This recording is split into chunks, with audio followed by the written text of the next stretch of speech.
আমার সামনে যে ম্যানহোলটি দেখছেন সেই ম্যানহোলের পরেই কিন্তু ফারিয়া তাসলিম জানজোতে নামে এক মহিলা গতকাল নিখোঁজ হয়। মূলত তিনি ইম্পেরিয়াল হসপিটালে রোগী দেখাতে এসেছিলেন এবং এই রোগী দেখানো শেষে বাহিরে যখন বের হয় প্রচন্ড বৃষ্টি থাকার পরে কিন্তু এই খোলা ম্যানহোল ডেকে যায় এবং সেখানে পড়ে যায় এবং সাথে সাথে নিখোঁজ হয়। স্থানীয়রা কিন্তু সাথে সাথে তাকে উদ্ধার তৎপরতা চালায়, কিন্তু উদ্ধার করতে না পেরে ফায়ার সার্ভিসকে জানাবে টানা ফায়ার সার্ভিসের 16 ঘন্টা এখন পর্যন্ত উদ্ধার তৎপরতা চালাচ্ছে।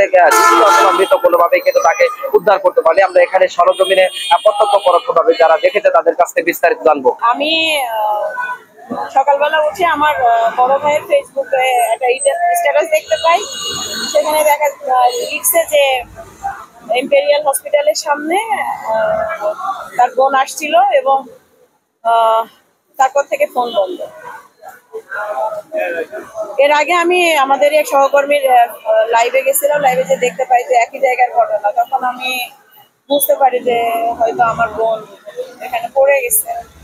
তো ফায়ার সার্ভিস যে 16 ঘন্টা চলে, এখন আপনারা জানেন 16 ঘন্টা চলে, তারা উদ্ধার কার্যক্রম চালাচ্ছে এবং তারা সন্ধ্যাবেলা থেকে মানে 8টা থেকে যে কার্যক্রম চালাচ্ছিল, অতিরিক্ত পানি এবং স্রোত ধারা বেশি থাকার কারণে তারা কার্যক্রম তৎপরতা 2টার দিকে বন্ধ করে দেয় এবং তারা যে গার্জিয়ান না পাওয়ার পরও নিজের উদ্যোগে করছে, এটার জন্য তাদেরকে ধন্যবাদ জানাই। আর এখনো তারা আমার বোনকে খোঁজার জন্য অনেক চেষ্টা করছে। আমাদের কিছুই চাওয়ার নাই। হসপিটাল কর্তৃপক্ষ নাকি বলছে যে আমাদেরকে ক্ষতিপূরণ দেবে, আমরা আসলে ক্ষতিপূরণ চাই না, ক্ষতিপূরণ চাওয়ার জন্য আসছি না।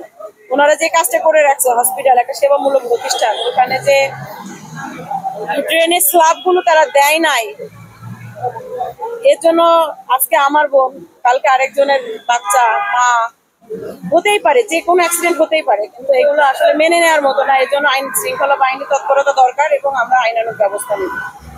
আর আপনারা দোয়া করবেন আমরা যেন অন্তত আমাদের বোনের লাশটা পাই বা বুঝতে পারি যে সেটা আমারই বোন। একদম ভরাট থাকে সবসময়, মানুষ এখানে আসে নামে, তো এই অবস্থায় সমতল দেখা যায় বৃষ্টি পানি, কিন্তু এখানে খালি দেখা যায় না, কারণ উপরে নাই, স্ল্যাব নাই। এখন একটু ফাঁকা দেখা যাইতেছে, কোনো মানুষ যদি পড়ে উপরে নিঃশ্বাস নেওয়ার মতোই আছে। তখন এটাও ছিল না, সে যদি যত বড় শক্তিশালী মানুষই হোক, সে যদি পড়ে সাঁতার জানা থাকলেও তার মৃত্যু অবধারিত। আর এখানে পড়ছে ডুবুরি আসার পরে এখানে খুঁজছে, এখানে তো পাবে না। এটা পাবে গাজীপুর, ওখানে একটা ড্রোল আছে, আর ওই বিলে, এই 2 জায়গায় বিদ্যুৎ, এই জায়গায় পাবে না, লাশ পাবে না, মানে এটা পড়ার সঙ্গে সঙ্গে সে স্রোতে চলে গেছে। কিছু বুঝছেন?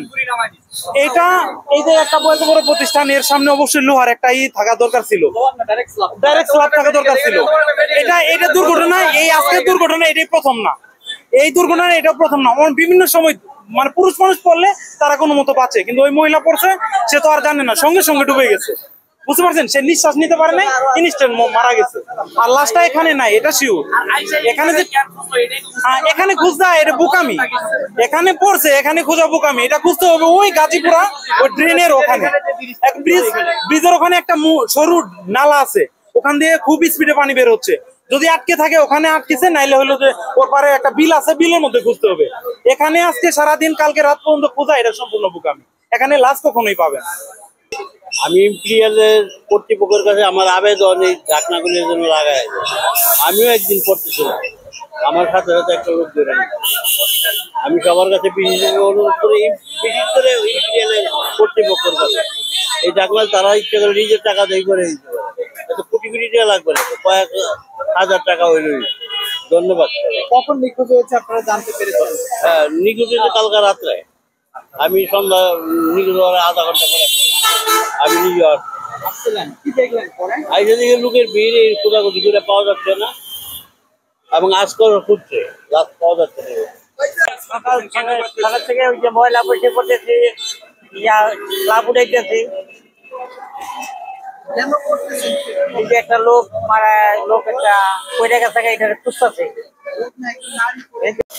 মাথা আছে যে গাজীপুরা বাচ্চাদের মাথায়, আমি চাচ্ছি যে প্রত্যেকটা কয়েকটা দিন যদি কাজ করতো তাহলে হয়তো সহজ হতো আরো বিষয়টা। এই ঘটনাটা আজকে অনেক দিনের জন্য কেউ এটা নিয়ে কোনো মাথা ব্যথা নাই, সবাই দেখতেছে। সবার কাছে, সরকার কাছে রিকোয়েস্ট, ইম্পেরিয়ালের সামনে যাতে হসপিটালের সামনে এই স্ল্যাবগুলো দিয়ে দেয়, মানুষ যাতে দুর্ঘটনার থেকে বাঁচে। যে মারা গেছে তার ফ্যামিলিটাই বুঝে, ছাড়া আর কোনো মানুষ বুঝবে না। এটা একদম সারা বাংলাদেশের কথা বলতেছি ভাই। অবস্থা খুবই ভয়াবহ, মানে পানি হইলে ড্রেন আর রাস্তা এক সমান হয়ে যায়, বোঝা যায় না যে কোনটা ড্রেন কোনটা রাস্তা। আর আমি সব মিডিয়াকে বলবো যে মহিলাটা এই জায়গায় হারানো গেছে, এই মহিলাটার যে কোনো সন্ধানে হোক খুঁজে বাইর করা হোক, এটাই আমার কথা।